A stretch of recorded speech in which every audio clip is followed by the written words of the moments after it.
Shiv or Shiva, whatever you want to call him. I think nobody can remain neutral to him. Whether you'll find him attractive or mysterious, either way you'll be pulled towards him. He is away from all worldly pleasures, yet the world is after him. So magnetic he is. Many like me are in love with him. He doesn't care. Many others mock or even abuse him. He doesn't care. And hardly a few really know him. He doesn't care. He doesn't do anything, yet everything is done by him. He is nothing, yet he is behind everything which exists. But exactly who is he? Let's find out in today's episode. And I request you to listen to this with complete involvement. It's best if you can keep your eyes closed. Because the true answers come from within, not from anyone else. You don't need to be a devotee. Just being curious is enough. But put all your prejudice aside for some time. After the next 15 minutes, if you still find it worth keeping, you can put it on again. No one can snatch it forcefully from you. So you have nothing to lose. Shiv has always been my favorite, and I was eagerly waiting for a few topics to complete before I talk about him. Now, as we have covered the states of Raj Yoga and the purpose of Hatha Yoga, this makes perfect sense that we talk about the climax, the highest state of yoga. Moreover, this topic is even more important in today's context. I'm sure all of you, at least all Indians, would be aware of the Gyanvapi premises in Kashi, where a mosque was constructed by a cruel Islamist ruler Aurangzeb by destroying a Shiv temple in the year 1669.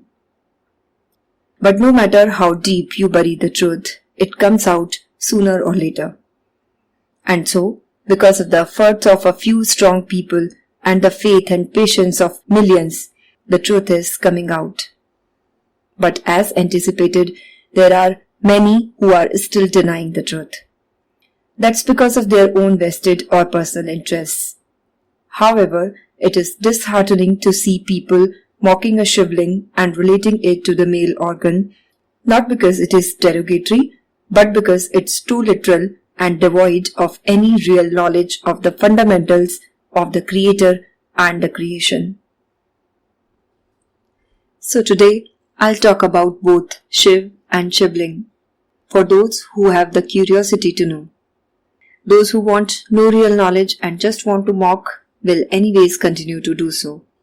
No one can help those who don't want to help themselves. Well, actually I have already spoken about Shiv, without specifically mentioning his name to avoid including too many details in one episode and creating confusion. Shiv is that supreme consciousness which I had described as one of the two basic elements of life in my second episode. Shiv is that basis from which all life is born. He is the enabler, because of which the energy, the dynamic aspect of Shiv manifests into various forms of life. He is not a man or even a human, but the Creator, the ultimate source of life. He is the universe, and so we call him the omnipresent God, who has no beginning and no end. And this is not philosophy, this is science. Let me explain it rationally. Have you ever given a serious thought to the question of how all forms of life came into being? How did you come into being? And I'm not talking about any individual, so don't think, oh, I came from my parents. No, I'm talking about the first human life. I'm asking, where did the first mango tree come from? How did the first lemon grow? The seemingly paradoxical question of who came first, an egg or a hen, is actually worthless if you take it rationally. The whole evolution process is around how one form of life came into being from another. It's just a matter of increasing the complexity and sophistication of the mechanism that more and more complex lives came into being. A human is born from his parents, but definitely in the process of evolution, there would have been someone, the first human, whose parents would not have been completely human. Rather, he must have evolved from some other form of life, right? Like this, every form of life would have evolved from something else, a less complex life. It's a well-known fact that the first living being was a microorganism, and through various stages of evolution, the very first form of a full-fledged life was water animals. From those, a few species evolved further and amphibians were born. And that's how the complexity of the mechanism of life and the level of consciousness grew with every new species. So, from a very simple form, humans, the most sophisticated of all, evolved through countless stages. Now, if we go back in the process and look at the very first step, isn't it logical to say and simple to understand that the very first form came into being from something which didn't have a form? The first something came into existence from nothing. And you can relate it to the fact that our galaxies come into existence from nothing and they disappear into nothing. You heard of black holes and supernovas, right? The universe started with a Big Bang, and before that there was nothing. This explanation by scientists is very close to the yogic description of the process of creation. The Eastern yogis have always said that we came into existence from a sound. Before that, there was nothing. And this nothingness is what we call Shiv. He is nothing, but the basis of everything. He is not a man, but a state of being, or probably a state of not being. And that is why he is also fondly referred to as the destroyer. Now, if we say Shiv is a state and agree that humans are the most recent creation in this vast universe, then it is pretty logical that a human like us cannot be the creator of the universe, right? So why do we represent him like a human figure? Now let's think again. We evolved from the creator. So we are just the manifest form of the creator. And not just humans, every form of life is the manifest form of the creator, isn't it? And that's the reason we in India consider all lives to be the same. We bow down to every human being, every animal and plant because we know we all came through the same source. We all have the same life. It's only a matter of the growing complexity. A tree is the manifest form of a seed. So one way to look at it is the tree and the seed are the same thing, aren't they? Doesn't the seed contain the tree inside it in the unmanifest form? So isn't it logical to say that the Creator has all the creation inside it in the unmanifest form? If that is so, then should there be any difference between the Creator and the creation? No. We all are just the expression of the Creator. Just as your words are the expression of your thoughts. At one level, they are the same entity. And so, there is no difference between us and the Creator. Whether we understand it or not is only a matter of realization. If during our life we realize this and eliminate the difference between the manifest and the unmanifest, won't we become the Creator Himself? If the water of a bucket which was taken from the ocean is poured back to it, won't the water become the ocean itself? Yoga is the tool to achieve this realization, using which every human can reach this level and become God or the Creator Himself. The first man who did this, whose real name is not known to anyone because he never identified himself with any worldly identity, was called the Adi Yogi, the first yogi. And because he was the first person to reach the state of what we call as Shiva, we call the Adi Yogi as Shiva himself.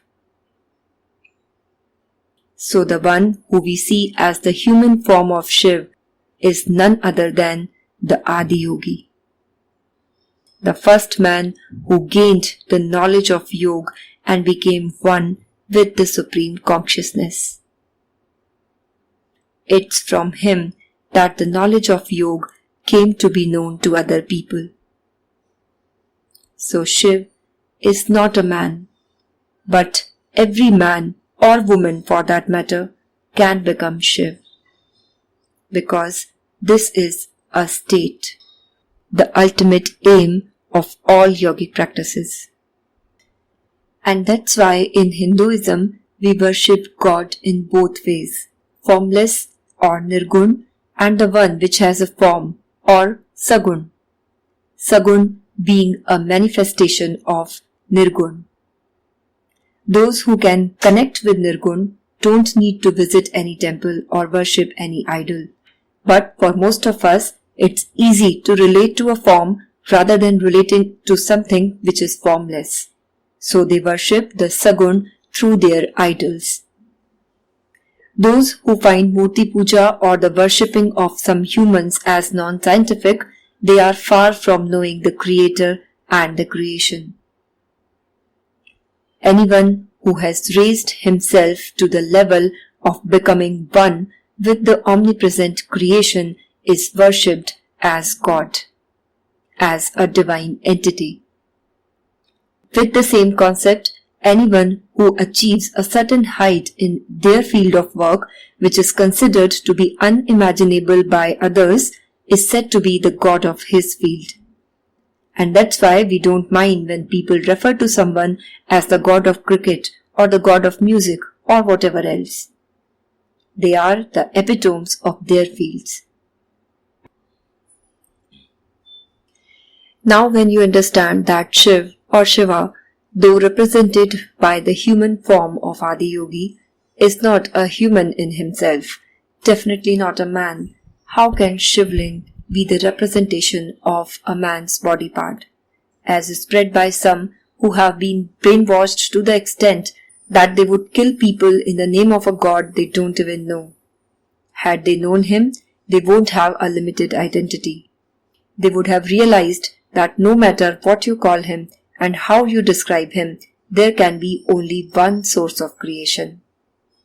There can be only one God, and the religious communities in the society are nothing but just the different practices to realize that single reality.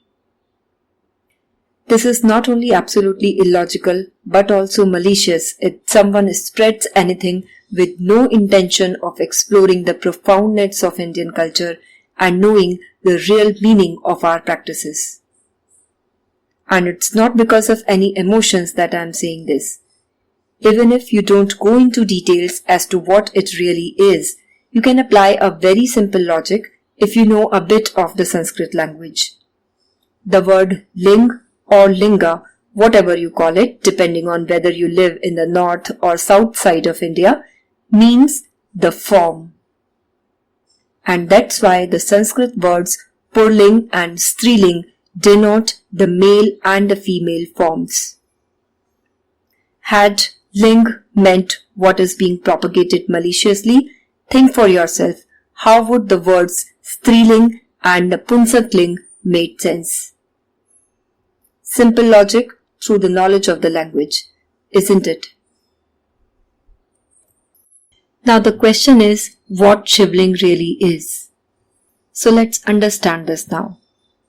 A properly created Shivling is a perfect ellipsoid, because that's the first form the energy takes when it manifests into a physical life. You understand that the intensity of light is maximum when you are close to the source of light, right?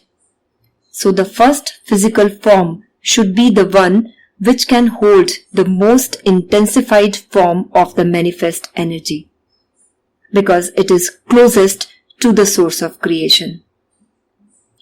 That's the reason that an ellipsoid or a Shivling represents the physical form of the Supreme Consciousness or Shiv, the form of nothingness or the unmanifest universe. In ancient India, all temples and idols were created with a proper consecration process to ensure that the visitors would be affected by the high levels of life energy confined in those structures. They are not places of worship, not of tourism. They were meant to give their visitors an experience of life beyond their physical existence and take them closer to the supreme reality. A Shivling is the most powerful confinement of this energy. If you have a certain level of receptivity and awareness towards your experiences, then you would feel it when you sit in a Shiv temple for some time. There is a process to confine life energies into the idols which are worshipped. We call this Pran Pratishtha. On one hand, it's easy to relate to a form or shape. On the other hand, it's a powerful energy that you are coming in contact with. Of course, if it is properly consecrated. So idol worship is not baseless and illogical. You must be knowing that mercury is the heaviest and the only metal which is liquid at room temperature, and it solidifies at minus 39 degrees Celsius. Now imagine the process which can solidify it at room temperature to create Parad or mercury Shivling, how powerful and scientific it would be, and how knowledgeable our rishis would have been. So my request to all of you is to explore before you believe or discard something, especially when it is clearly done with some political or communal motive to defame and demean our profound culture. Remember, everything that has a form was once formless. A beautifully shaped idol was once formless mud. Your cleverly spoken sentences were formless thoughts before you spoke them. And we all got this human form from the formless. Once we liberate, we will go back to the same formless state, Shiv. And that's why we say all of us have the potential to become Shiv, just as a seed has the potential to become a tree. In the next episode, we will explore the science behind mantras and their effects on our physical and mental self. If you already chant some mantra, then please do it with complete involvement, not for the sake of completing some counts. If you don't chant anything, try doing it now. Take any simple mantra, Om, Om Namah Shivaya, Gayatri Mantra, or anything you connect with. You can do it when you lie down on bed to sleep or before you start any work, and notice the effects. Stay tuned and have a nice time.